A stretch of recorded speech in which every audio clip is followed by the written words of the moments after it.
Welcome.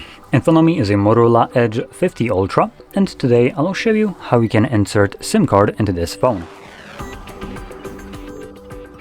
And to get started, you will need to grab a SIM eject tool, similar to this one, which will come provided with the device in the box, but if you can't find it, you could use a paper clip, as shown on one of the ends, and it should work just as well.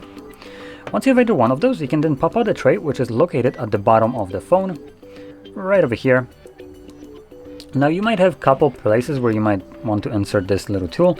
The one that you want to utilize is the one that is part of this cutout. So right here. Now push the pin in, and you will see that the tray pops out enough for you to be able to grab it and pull it out. On the tray you'll have space for just a single SIM card on the top side. Place the card chip side upwards, like so. Make sure that it's clipped in place. It should not be falling out if you flip it upside down, and it should be obviously laying flush on the tray. Once that's the case, insert it back into your device. And this card should start working right away. Oh, there we go, so it popped up already. So enter SIM card pin to unlock it. So I'm gonna enter that, and the SIM card is now active. So with that being said, if you found this very helpful, don't forget to hit like, subscribe, and thanks for watching.